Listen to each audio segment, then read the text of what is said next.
Oi gente, tudo bom? Bora entender aqui um pouquinho do romantismo, que é essa escola literária, que tem 3 fases, que tem o romantismo em prosa, tem o romantismo em poesia. Bora entender tudo nesse vídeo aqui. Mas primeiro, vamos entender que o romantismo, ele surgiu mais ou menos no final do século XVIII até o século XIX, ali, e ele chegou ao Brasil aqui em 1836, beleza?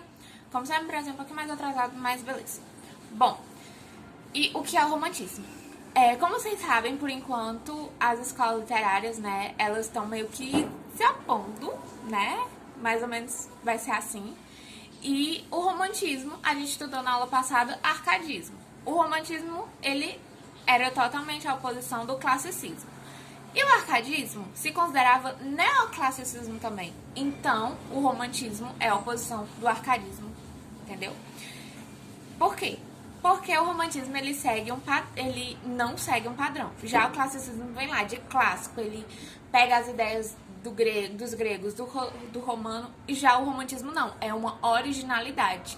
É por isso que eu vou colocar aqui algumas palavras-chave para vocês. Começa com originalidade, por quê? Porque ele não vai seguir nenhum modelo. Ele vai ter uma estrutura só dele, um modelo só dele, bonitinho, ele não vai pegar de ninguém. Tem uma subjetividade, tem o egocentrismo. Por que egocentrismo? Porque o romantismo ele deu mais visão ao indivíduo. Vocês vão ver daqui eu vou citando que as poesias, as prosas é o eu. Eu, meu sentimento, minha emoção, como eu estou, meu pensamento, então é o egocentrismo. Tem a identidade nacional, que lá na Europa era o cavaleiro medieval que lutava, que não sei o quê, e aqui no Brasil era um indígena. E tem a idealização. O romantismo, ele idealizava tudo, literalmente tudo. Então, essas são as palavrinhas mágicas, 5 palavrinhas mágicas que eu dei aqui pra vocês. E agora eu vou falar um pouco aqui das características do romantismo, que a gente ainda tem muito que ver. Bom, romantismo, ele é uma fuga da realidade. Por quê? Porque se eu falei idealização, eu vou idealizar algo pra quê? Pra fugir da realidade. Ele é o que? A arte da burguesia. Por quê? Porque lá na Revolução, ele surgiu lá na Europa, no período pós-Revolução Francesa, quem foi que saiu meio que ganhando? A burguesia. Então, a burguesia utilizou da literatura para influenciar suas ideias, que no caso, pegou o quê? O romantismo, sacou? Bom, outra característica, já falei de oposição, já falei de idealização. O romantismo, ele idealiza muito a mulher e a natureza, os sentimentos. Então, enquanto o classicismo era algo racional, aqui no romantismo vai ser algo emocional. Enquanto, como eu disse lá no arcadismo, o homem era influenciado pelas ideias iluministas e estava se tornando cada vez mais racional, aqui no romantismo ele está sendo influenciado pelas emoções, pelo coração. É daí que surgem os romances românticos e bora pro romantismo aqui no Brasil. Bom, as características são as mesmas, mas qual é a diferença? Aqui no Brasil, a gente tem 3 fases. O romantismo vai ser dividido em 3 fases, que são elas... Bom, gente, que são elas a primeira fase, nação recém-nascida. Por enquanto, eu tô falando do romantismo na poesia, viu? O romantismo na poesia é dividido em 3 fases aqui no Brasil. Mais pra frente, eu vou falar do romantismo em prosa. Bom, e quais são os autores? Temos Gonçalves Magalhães, que produziu a primeira obra romântica, Suspiros e Saudades, em 1836. Temos Gonçalves Dias, que produziu a Canção do Exílio, aquela As Aves que aqui gorjeiam, não gorjeiam como lá, Nossas Estrelas, toda esse patriotismo e essa pátria, né? E Gonçalves Dias também produziu Ijuca Pirama, que é uma obra falando de um indígena, que nada mais é que a história de um indígena. É uma poesia indianista, né, que presencia alguns fatos e agora ele vai contar esses fatos. Então aí se acaba a primeira fase do romantismo aqui no Brasil e bora pra segunda, que eu acho muito legal, muito interessante, que é chamada Mal do Século. Por quê? Porque é toda essa fase do romantismo que ele tá no seu ápice, no seu grau de tipo ultra romântico, e na maioria das vezes termina com morte. Por quê? Porque é uma poesia depreciativa. É aquele amor trágico, aquele amor que pesa, aquele amor que machuca. E nós temos como autores E obras Álvaro de Azevedo com a obra Lira dos 20 Anos, Macário e Noite na Taverna, Cassimiro de Abreu com a obra Meus 8 Anos e Fagundes Varela com Cândido do Calvário.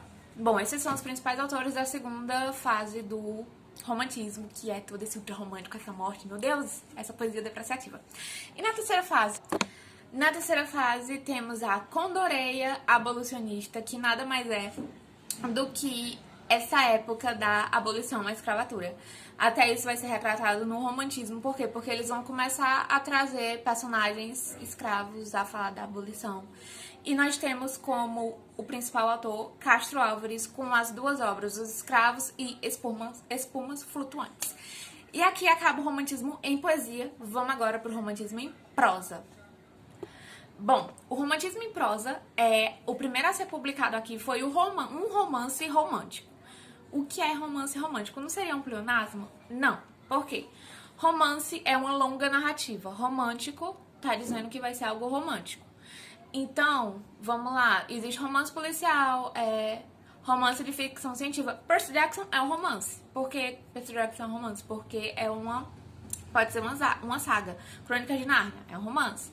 Então, o primeiro estilo a ser publicado aqui na narrativa em prosa foi romance romântico. E como era que era publicado? Em folhetim, gente.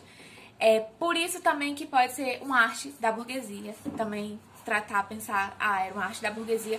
Por quê? Porque só quem comprava folhetins e quem era alfabetizado era quem? Eram os mais ricos, os mais poderosos. Quem toda semana tava ali atrás dos folhetins no jornal eram as pessoas ricas. Então essa arte novamente tá aí mostrando que ele veio para pessoas de alto nível, de alto porte. Então é isso. Vamos lá pro primeiro romancista, que é o mais... Assim, ainda tem um pouco de discordância quem foi a primeira obra romancista em prosa aqui no Brasil, mas que o que é mais cobrado, mais aceitável nos vestibulares, foi Joaquim Manuel de Macedo, com a obra A Moreninha, em 1844. Beleza?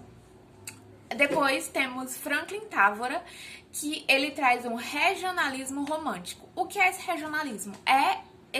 Essa retratação da região que você está morando. Tipo, o romantismo, ele veio tanto essa idealização de pátria amada, né, com aquela canção do exílio, tarará, mas também esse regionalismo, retratar a região que você ou tá morando ou que você idealiza, a sua terra. Pronto, idealizar a sua terra, representar a sua terra. Então, Franklin Távora com o regionalismo romântico.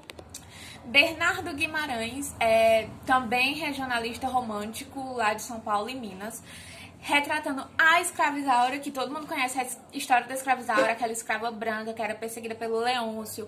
Aí veio o Álvaro, um advogado, tarará. Todo esse romance um pouco abolicionista, né, e regionalista, São Paulo e Minas Gerais.